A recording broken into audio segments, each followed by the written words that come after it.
Olá, tudo bem? Estamos aqui hoje para mais um exercício de matemática do Enem e hoje eu queria contar uma história para vocês sobre a questão que nós vamos resolver.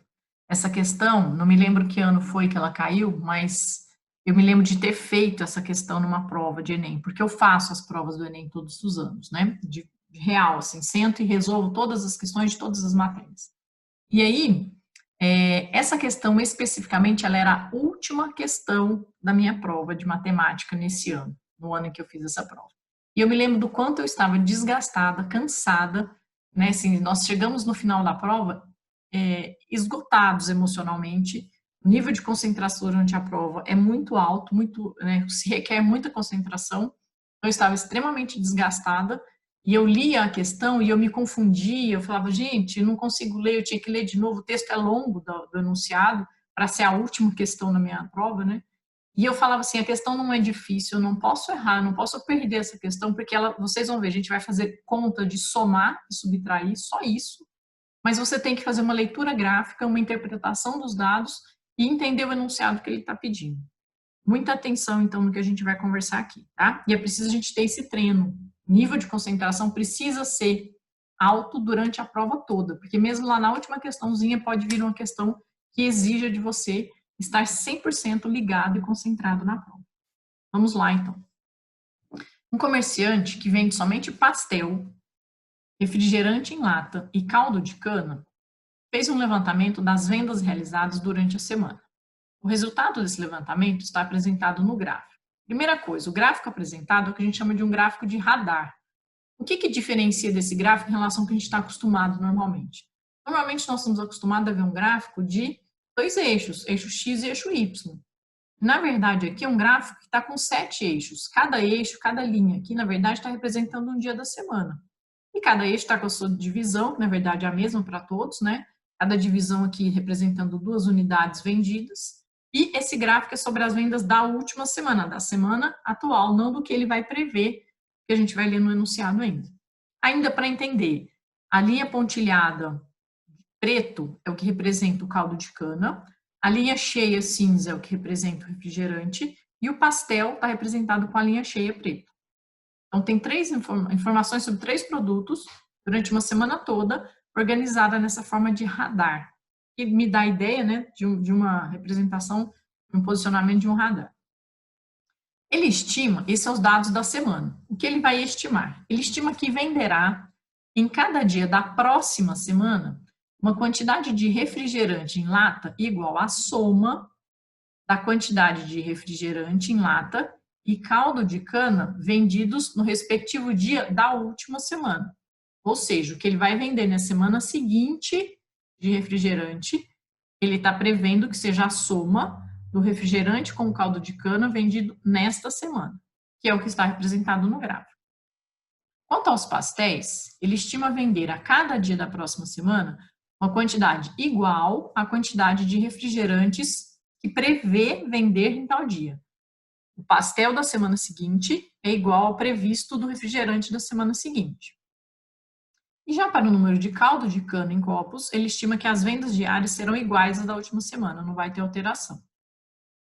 Segundo essas estimativas, a quantidade a mais de pastéis que esse comerciante deve vender na próxima semana é.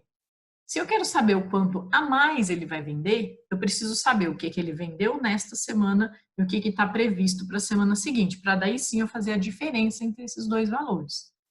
O que ele vendeu nesta semana de pastéis é só nós pegarmos o gráfico da linha cheia preta, as quantidades em cada dia e somarmos. Soma simples. Para saber o que ele vai vender, o que é previsto de venda na semana seguinte, eu preciso estar atento ao que o texto dizia. A previsão do pastel da semana seguinte é a previsão do refrigerante da semana seguinte, é igual ao refrigerante. Só que o refrigerante está lá em cima. O refrigerante vai ser a soma do refrigerante com caldo de cana desta semana. Isso é a previsão da semana seguinte. Então, nós temos que fazer o da semana, para entender o que é o previsto da outra, e daí achar essa diferença entre as quantidades de pastéis. Vamos tentar organizar aqui, como se fosse uma tabela. Vamos colocar aqui os pastéis, a gente tem nesta semana,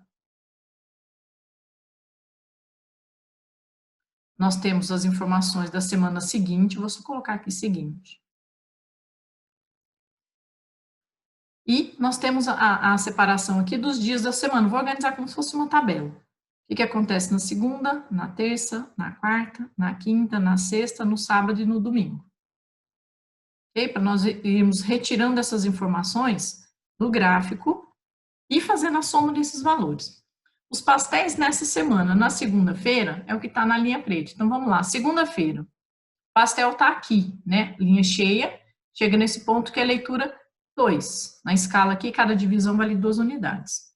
Na terça-feira, os pastéis estão aqui com 4 unidades vendidas. Na quarta, também 4. Na quinta, o pastel está aqui, a linha cheia, está entre essas duas medidas. Então, aqui eu tinha 2, 4, 6 e 8. Na metade, 7 pastéis vendidos na quinta.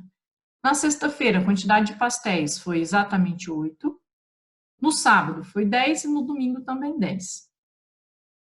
De tal forma que se nós somarmos isso, 10, 20, aqui dá mais 10, 30, 45 pastéis vendidos nesta semana, então, o que está feito. Preciso ter essa informação para saber o que vai ser a diferença, o que eu vou ter que vender a mais na semana seguinte para o problema ser respondido. O que está previsto da semana seguinte? Pastel igual refrigerante. O que está previsto do refrigerante? A soma do refrigerante com o caldo de cana desta semana. Então, voltamos para o nosso gráfico para somar o refrigerante com o caldo de cana, que é a linha pontilhada com a linha cinza em cada dia da semana. Então, vamos lá na segunda-feira. A linha pontilhada está marcando exatamente aqui no 3, na metade do 2 e do 4. E a linha cinza está exatamente no 4. No 3 com 4, são 7 unidades na segunda-feira. De vendas essa semana, mas isso é o previsto para a semana seguinte. Terça-feira, a linha pontilhada está no 1, a linha cinza está no 4, 4 com 1, 5.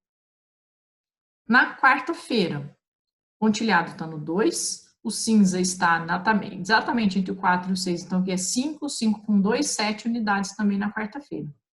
Na quinta-feira, nós temos o pontilhado em 4, que é o caldo de cana, e a linha cinza do refrigerante no 8, 4 com 8, 12 unidades vendidas aqui na quarta-feira. Na quinta-feira, desculpa. Na sexta-feira, o pontilhado está entre o 6 e o 8, então são 7 unidades, com mais 8 da linha do refrigerante, que é a cinza. 8 com 7, 5 unidades, 15 unidades na sexta-feira. No sábado, eu tenho pontilhado aqui em 7 e a parte do refrigerante em 8. 8 com 7, 15 novamente no sábado. E no domingo, a venda do pontilhado aqui, do caldo de cana, está em 4. E da linha cheia do refrigerante, está em 7. 7 com 4, vão dar 11 unidades vendidas. Isso é o previsto para a semana seguinte.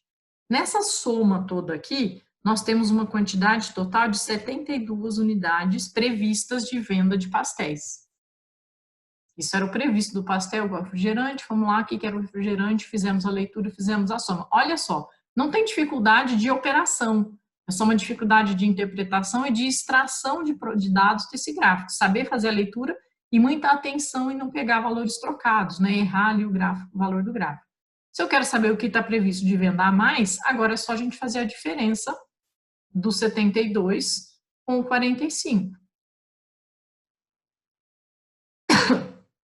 Né? A diferença aqui está exatamente em 27. A caneta aqui está pifando, gente, desculpa. Ficou ruim escrito, mas é porque ela falhou. A diferença está exatamente em 27 unidades a mais sendo previstas de venda de pastel para a semana seguinte em relação ao que foi vendido nesta semana. Então, atenção no exercício, atenção no seu nível de concentração para conseguir fazer a leitura e a interpretação tanto do exercício como do gráfico nesse caso, ok? Espero estar colaborando com vocês. Curte os nossos vídeos, acompanhe, ative o sininho no YouTube para que você possa receber todos os dias uma dica nova, um exercício novo, uma nova interpretação de um exercício do Enem, ok? Um abraço, até mais!